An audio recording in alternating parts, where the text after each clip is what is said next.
بسم اللہ الرحمن الرحیم۔ اللہم صلی علی المصطفیٰ حبیب اللہ محمد النبی الأمی وآلہ وصحبہ وسلم۔ رب یسر ولا تعسر وتمم بالخیر وبک نستعین۔ طلباء اکرام، آج ہم کتاب شروع کر رہے ہیں۔ کتاب کا نام ہے حسامی، اور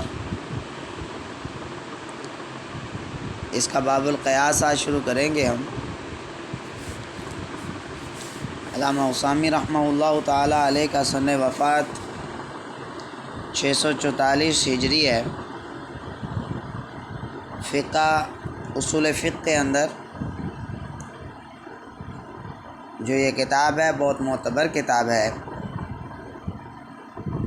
عرصہ دراز سے تنظیمی نصاب میں شامل ہے، درسیات میں شامل ہے۔ طلباء ذیشان اس کتاب کو مطالعہ کرتے ہیں، پڑھتے ہیں اور اس سے اصول ماخذ کرتے ہیں۔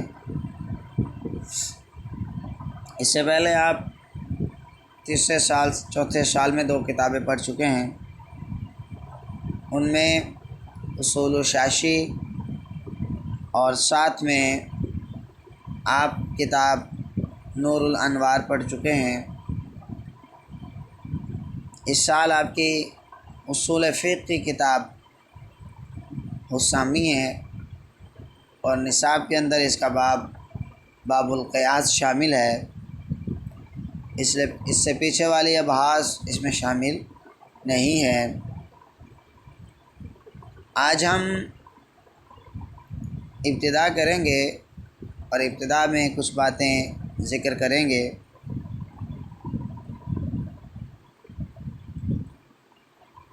اصول فقہ، آپ تعریفات اس کی پڑھ چکے ہیں اصول فقہ کی، کہ یہ اس کی حد لقبی اور حد اضافی بنا کر تعریف کی جاتی ہے۔ حد لقبی وہ آپ اسے پڑھ چکے ہیں، حد اضافی بھی آپ پڑھ چکے ہیں۔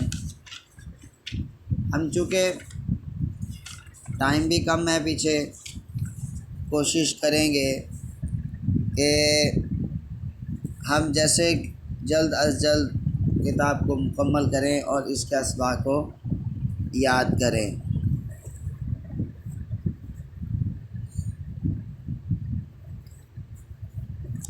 تو آپ بچوں سے یہ میں ریکویسٹ کروں گا، گزارش کروں گا کہ آپ اصول فقہ کی تعریفات جو آپ پچھلے سال پڑھ چکے ہیں ان کو دوبارہ ریپیٹ کریں، یاد کر لیں،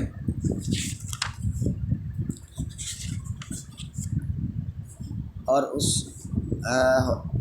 نور الانوار کے اسباق میں ہم نے اس کو باقاعدگی کے ساتھ ذکر فرما دیا۔ آج ہم باب القیاسی وهو يشتمل على بیان نفس القیاس وشرطه ورکنه وحکمه ودفعه۔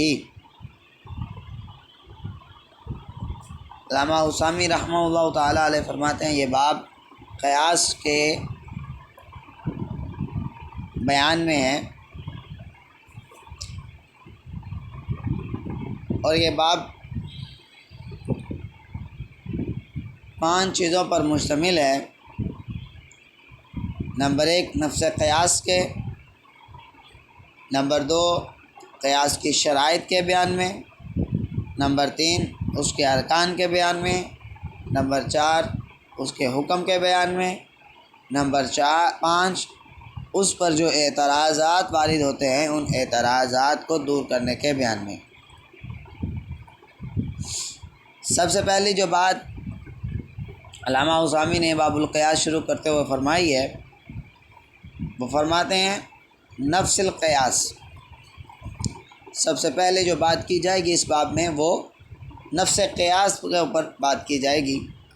اور نفس قیاس کیا ہوتا ہے؟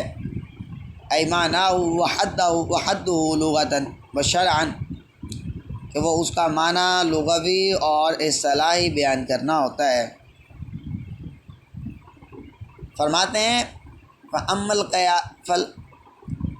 الْأَوَّلُ فَالْقِيَاسُ وَالتَّقْدِيرُ لُغَةً يُقَالُ قِسِ النَّعْلَ بِالنَّعْلِ أَيْ قَدِّرْهُ بِهِ وَاجْعَلْهُ نَظِيرَ الْآخَرِ۔ والفقهاء إذا أخذ حكم الفرع من الأصل سموا ذلك قياسا لتقديرهم الفرع بالأصل في الحكم والعلة۔ علامہ حضامی رحمہ اللہ تعالیٰ فرماتے ہیں قیاس کا لغوی معنی تقدیر ہے، یعنی اندازہ کرنا ہے۔ اس لیے کہا جاتا ہے قِسِ النَّعْلَ بِالنَّعْلِ، ایک جوتے کا دوسرے جوتے کے ساتھ موازنہ کر، یعنی اَيْ قَدِّرْهُ، کہ ایک جوتے کو دوسرے جوتے کے مساوی بناؤ۔ وَاجْعَلْهُ نَظِيرَ الْآخَرِ، یا پھر ایک جوتے کو دوسرے جوتے کی نظیر بناؤ۔ والفقهاء اذا اخذوا حکم الفرع، فقہاء اکرام جب فرع کا حکم من الاصل، اصل سے لیتے ہیں، سموا ذلک قیاسا، تو اس کا نام قیاس رکھا جاتا ہے۔ لتقدیرہم، اس وجہ سے کہ انہوں نے اندازہ کیا ہے الفرع بالاصل، فرع کا اصل کے ساتھ، فی الحکم والعلت، حکم میں اور علت میں۔ قیاس کا لغوی معنی اس کے اندر عبارت کے اندر بیان ہو چکا ہے کہ قیاس کا لغوی معنی ہے التقدیر، اندازہ کرنا، اور اسی پر یہ بات کہی جاتی ہے قِسِ النَّعْلَ بِالنَّعْلِ، کہ ایک جوتے کو دوسرے جوتے کی نظیر بناؤ، مثل بناؤ۔ یہاں پر قِسِ النَّعْلَ، قِس امر کا جو صیغہ ہے یہ اَيْ قَدِّرْهُ کے معنی میں ہے، یعنی کہ تو اندازہ لگا ایک جوتے کا دوسرے جوتے کے ساتھ۔ اور الفقهاء اذا اخذوا حکم الفرع، یہاں سے علامہ حسامی رحمہ اللہ تعالیٰ علیہ اس کی حد بیان فرما رہے ہیں، تعریف بیان فرما رہے ہیں کہ فرع کا حکم اصل سے لینا یہ قیاس ہے۔ اور اسی طرح ایک تعریف فقہا نے اور بھی ذکر فرمائی ہے، وہ فرماتے ہیں تعدیۃ الحکم من الاصل الی الفرع، کہ اصل کا حکم فرع کی طرف منتقل کرنا، تعدیہ کرنا، متعدی کرنا، یہ قیاس کہلاتا ہے۔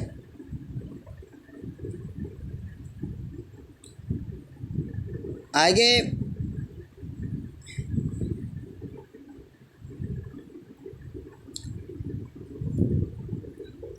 لیکن اچھا یہاں پر ایک بات یاد رکھیں، یہ تعدیۃ الحکم من الاصل الی الفرع تعریف ذکر کی گئی ہے، یہ بہت ساری تعریفاتوں میں سے ایک تعریف ذکر کی گئی ہے۔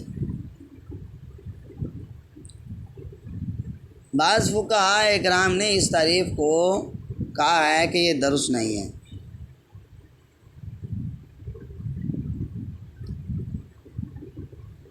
وہ فرماتے ہیں حکم جو ہوتا ہے وہ اصل کے لیے وصف ہے، اور اوصاف کا منتقل ہونا محال ہے۔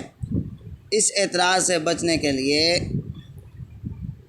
فقہاء اکرام نے اس تعریف کو درست نہیں کہا۔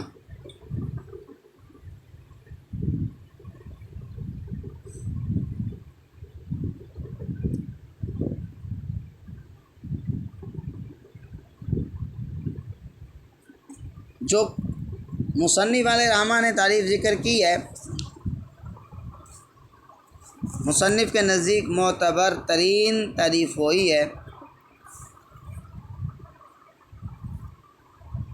وہ جو ہم نے بیان کی ہے کہ فقہا نے کہا جب فرع کا حکم اصل سے لیا، یعنی فرع کے اندر اصل کے حکم کی مثل حکم کو ظاہر کیا، تو انہوں نے اس لینے اور ظاہر کرنے کو قیاس کا نام دیا۔ وجہ کیا ہے؟ وجہ یہ ہے کہ انہوں نے حکم اور علت میں فرع کا اصل کے ساتھ اندازہ اور موازنہ کیا ہے۔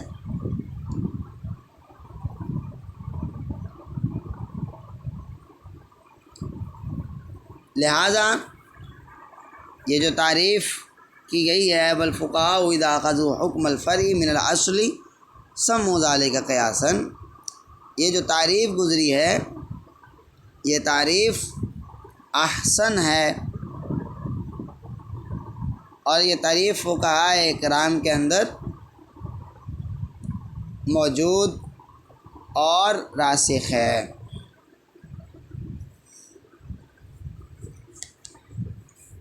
انشاءاللہ تعالی شرائط کل بیان کریں گے۔ آپ اس سبق کو یاد کریں۔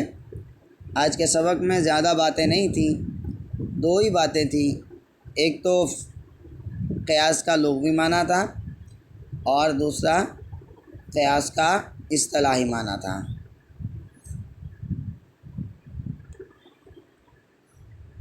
وما توفیقی الا باللہ۔